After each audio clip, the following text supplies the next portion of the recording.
अस्सलामुअलैकुम।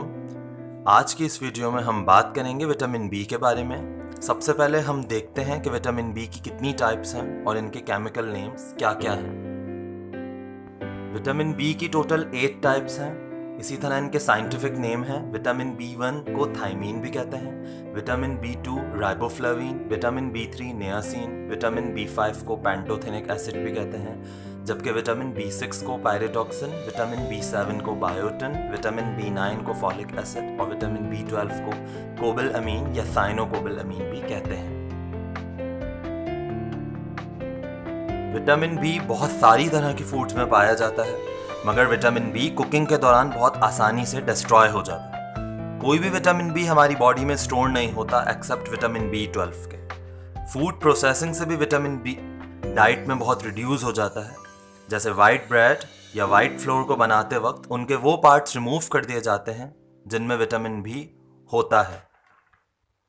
इसी वजह से वाइट फ्लोर या वाइट आटा, वाइट ब्रेड या वाइट राइस लेस न्यूट्रिशियस होते हैं, और इसका ट्रीटमेंट भी यही है कि हम अपनी डाइट में लाल आटा, ब्राउन ब्रेड या ब्राउन राइस ज़्यादा से ज़्यादा कंज्यूम करें। और इन्हीं रीजंस की वजह से विटामिन बी की डेफिशिएंसी बहुत आसानी से हो जाती है और बॉडी में डिफरेंट एबनॉर्मल कंडीशंस डेवलप हो जाती हैं।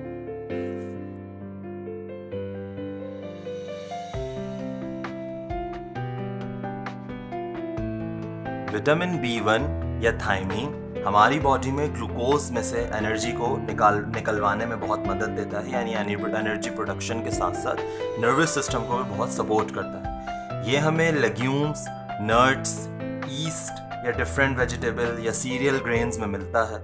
अल्कोहल कंज्यूम करने से थायमीन डाइजेस्टिव सिस्टम में एब्जॉर्ब नहीं होता और थायमीन डेफिशिएंसी सामने आती है।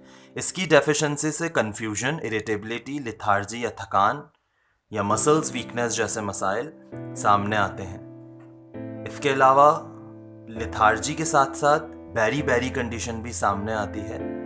बेरी में पेशेंट बिल्कुल माजूर हो जाता है और बेड राइडन हो जाता है या सिर्फ बेड पर ही रह जाता है, बेड पर ही लेटा रहता है। हाथ और पाँव की सेंसेशन बिल्कुल कम हो जाती है और पैरालिसिस हो जाता है, यानी फालिज हो जाता है। और शदीद इसमें हार्ट फेलियर भी होता है, जो कि बेरी का एक बहुत डेंजरस साइन है और उमूमन इससे मौत भी वाक़या हो जाती है।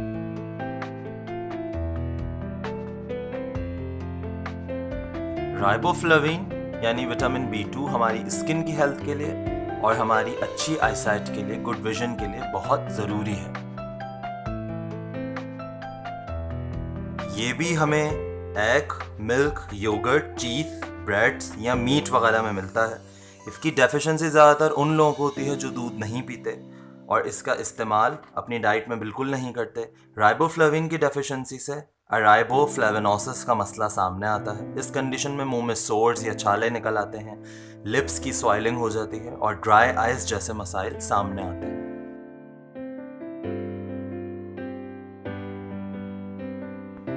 विटामिन B3 यानी नियासिन हमारे डाइजेस्टिव सिस्टम और नर्वस सिस्टम की हेल्थ के लिए बहुत इम्पॉर्टेंट है। ये कुकिंग के दौरान भी बहुत कम ज़ाया होता है और ये भी हमें दूसरे विटामिन बीस की तरह meat, poultry, milk, eggs, nuts और मशरूम वगैरह में मिलता है। इसकी कमी से पेलेग्रा हो जाता है।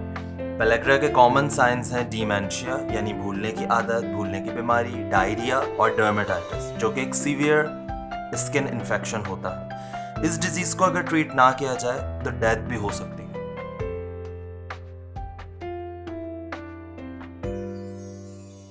Vitamin B5 pantothenic acid red blood cells की प्रोडक्शन या हीमोपोएसिस और स्टीरॉयड हार्मोन्स जैसे सेक्स हार्मोन्स बनाने में इंपॉर्टेंट रोल प्ले करता है। ये भी दूसरे विटामिन बीस की तरह वाइड वैरायटी ऑफ फूड जैसे लेग्यूम्स, एग्स, मिल्क, मीट में पाया जाता है। क्योंकि ये वाइड वैरायटी ऑफ फूड में पाया जाता है तो इसकी डेफिशिएंसी बहुत कम नजर आती है।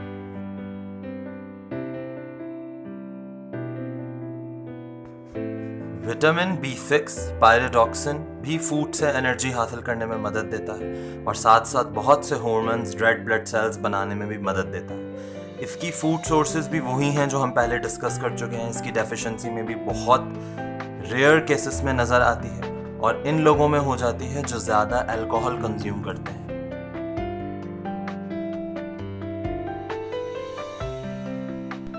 विटामिन B7 यानी बायोटिन बॉडी में ग्लूकोज को स्टोर करके ग्लाइकोजन बनने में मदद देता है।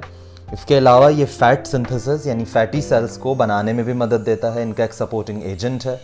इसकी फूड सोर्सेज भी वही हैं, लेकिन ये कॉलीफ्लावर में भी पाया जाता है यानी फूल गोभी में भी कसरत से पाया जाता है। इसकी डेफिशिएंसी ज़्यादातर उन लोगों में होती है जो रॉ एग वाइट यानी अंडे की सफ़ेदी एक लंबे अरसे तक खाते हैं। जैसे बॉडी बिल्डर्स प्रोटीन हासिल करने के लिए एग वाइट यानी अंडे की सफ़ेदी को एक्सेसिव अमाउंट में कंज्यूम करते हैं। तो एग वाइट में पाया जाने वाला प्रोटीन बायोटिन की एब्जॉर्प्शन को रोकता है और इसकी डेफिशिएंसी के साइंस आना शुरू हो जाते हैं।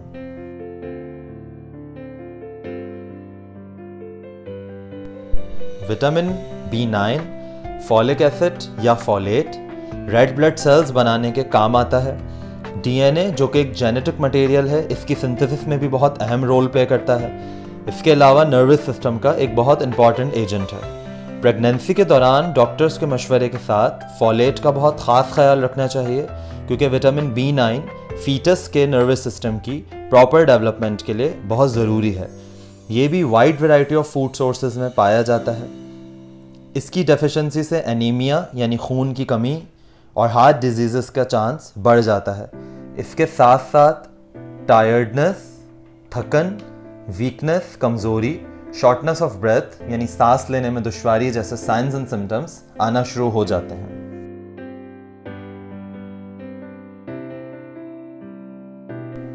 विटामिन B12 जो कि लास्ट विटामिन B है, साइनोकोबालामिन भी कहलाता है। ये नर्व सेल्स पर माइलिन शीट बनाता है। इसके अलावा प्रॉपर मेंटल एबिलिटी और रेड ब्लड सेल्स की फॉर्मेशन के लिए बहुत नेसेसरी है। ये ज़्यादातर एनिमल प्रोडक्ट्स में पाया जाता है, जैसे लिवर, मीट, मिल्क, चीज़, एग वगैरह। इसकी डेफिशिएंसी भी ज़्यादातर उन लोगों में नज़र आती है जो वेजिटेरियन डाइट को बहुत स्ट्रिक्टली फॉलो करते हैं और कोई एनिमल प्रोडक्ट नहीं खाते। विटामिन B12 के एब्जॉर्प्शन एज बढ़ने के साथ साथ डिक्रीज़ हो जाती है और बूढ़े लोगों में भी इसकी डेफिशिएंसी ज़्यादा नज़र आती है। इसकी डेफिशिएंसी से मेन साइंस एंड सिम्टम्स जो हमें नज़र आते हैं उनमें फटीग और वीकनेस यानी कमज़ोरी का शिकार हो जाना और थकन का शिकार हो जाना कॉमन है, क्योंकि विटामिन B12 की कमी से रेड ब्लड सेल्स नहीं बनते और खून की कमी या एनीमिया हो जाता है। रेड ब्लड सेल्स की कमी से ऑक्सीजन ट्रांसपोर्ट नहीं होती यानी बॉडी के ऑर्गन्स को ऑक्सीजन नहीं मिलती और थकन होने लगती है। My dear viewers, thank you so much for watching this video. Don't forget to press the bell icon and hit the like, share and subscribe buttons. Thank you.